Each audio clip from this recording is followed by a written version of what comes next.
Hello friends, welcome to my YouTube channel Law for All. Friends, do you know one thing?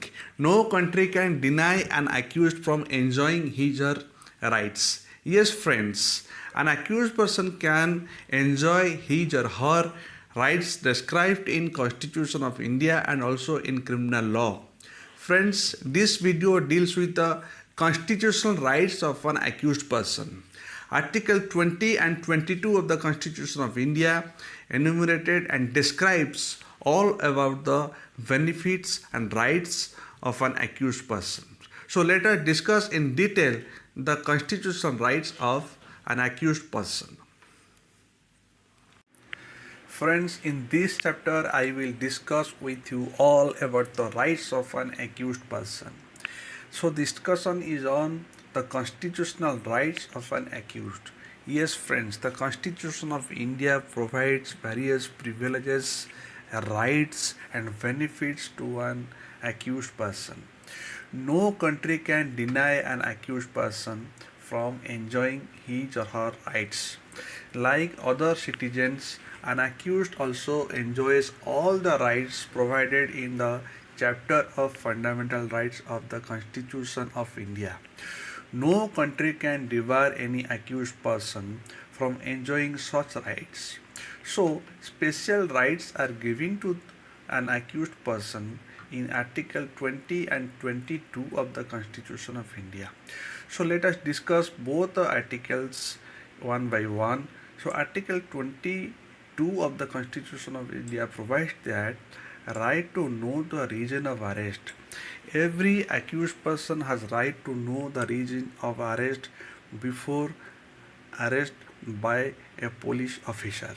Then the second is right to consult advocate of his own choice and to appoint him for defense in the case. The third is right to be produced before the magistrate within 24 hours of arrest. This point is very vital. So right to be produced before the magistrate within 24 of arrest by the investigating agency. The most important here is in red letters, but the above facilities cannot be availed by an alien enemy or persons detained under Preventive Detention Act. Then move to Article 20 of the Constitution. Article 20 of the Constitution provides that the government cannot count an earlier act to be an offence by enacting any criminal law after the act has been done. Similarly, for any offence, it cannot make provisions for enhanced punishment from backdate.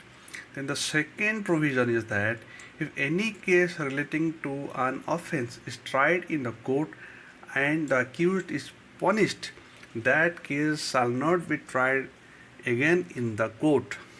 But the important is, but the Honorable Supreme Court have held that the above stated restrictions shall not be applicable to departmental proceedings.